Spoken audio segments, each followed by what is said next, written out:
جتنا ماتم کیا جائے کم ہے.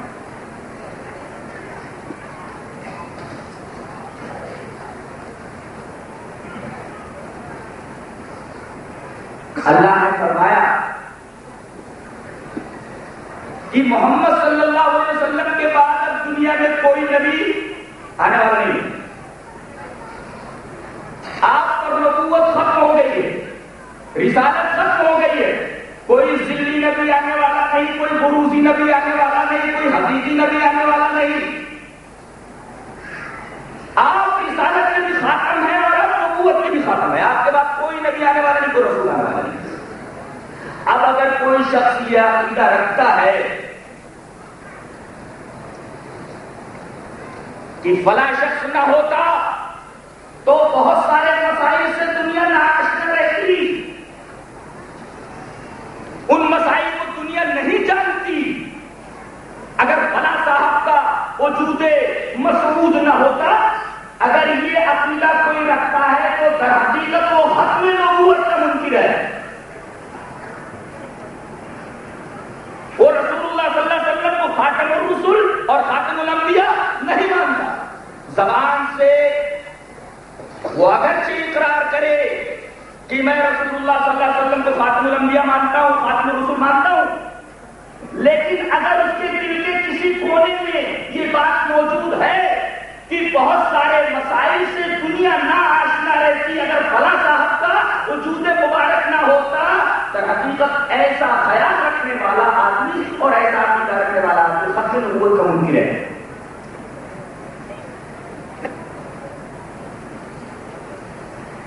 ایک بات یاد رکھیے, آدمی کو جب بخار ہوتا ہے تو اسے میٹھی چیز بے مزہ معلوم ہوتی ہے اور اسے نمکین چیز بے لطف اور بے ذائقہ معلوم ہوتی ہے. ایسے ہی اگر کسی شخص کو قرآن کے بجائے انسان کی لکھی ہوئی کسی کتاب کے پڑھنے کے مزہ آنے لگے, احادیث کے مسائل سے اسے تسکین نہ ہو, بلکہ وہ امتیوں کے اجتہادات کی طرف میدان رکھے اور یہ اجتہادات اور یہ مسائل اس کی نگاہوں میں بہت زیادہ وقار رکھے, تو کیا یہ کہا جا سکتا ہے کہ قرآن کی مٹھاس ختم ہو گئی, احادیث کی لطافت ختم ہو گئی؟ نہیں, بلکہ جس طرح وہ شخص جو بخار میں مبتلا ہے, جسے میٹھی چیز بے مزہ معلوم ہوتی ہے, نمکین چیز پھیکی معلوم ہوتی ہے, یہ نہیں کہا جا سکتا کہ میٹھی چیز کے اندر سے مٹھاس اور شیرینی ختم ہو گئی ہے, حلاوت ختم ہو گئی ہے, اور نمکین چیز سے نمکینیت ختم ہو گئی ہے, بلکہ کہا یہ جاتا ہے کہ ایسا اس لیے اسے محسوس ہوتا ہے کیونکہ وہ بیمار ہے. اسی طرح اگر آدمی کو قرآن و حدیث کے علاوہ دوسروں کے اجتہادات اور دوسروں کی باتیں اچھی لگنے لگی تو یہ نہیں کہا جائے گا کہ قرآن کے اندر سے یا احادیث کے اندر سے حلاوت ختم ہو گئی, بلکہ یہ کہا جائے گا کہ آدمی کا ایمان بیمار ہے, آدمی کا دل بیمار ہے, آدمی کا ایمان اور عقیدہ بیمار ہے. اور گمراہی کی بنیاد یہی ہے, یہیں سے گمراہی کا آغاز ہوتا ہے. یہ عقیدہ اگر آدمی دل میں رکھے تو سمجھو کہ یہیں سے گمراہی کی بنیاد شروع ہوئی. اب وہ شخصیتوں کو حق سے نہیں پہچانتا بلکہ حق کو شخصیتوں سے پہچانتا. اللہ اکبر. حالانکہ قرآن کیا کہتا ہے, احادیث کیا کہتی ہے؟ شخصیتوں کو حق سے پہچانو, حق کو شخصیتوں سے نہ پہچانو. کہ اتنے بڑے آدمی نے اتنی بڑی بات کہی ہے تو اتنی بڑی بات بھلا غلط کیسے ہو سکتی ہے؟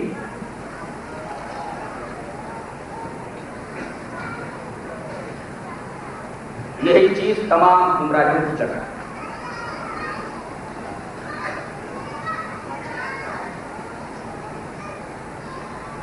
یہ کہا جاتا ہے کہ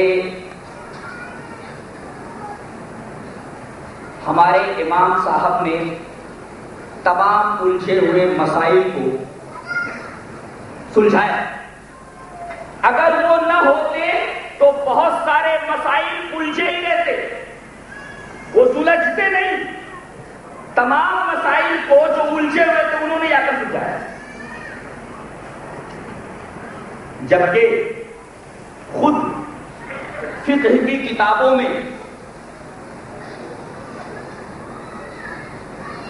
اس کے متضاد بات لکھی ہوئی۔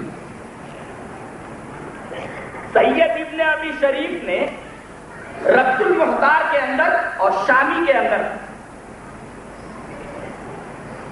یہ نقل کیا ہے اشعار میں کہ ایک مرتبہ حضرت امام ابو حنیفہ رحمۃ اللہ علیہ سے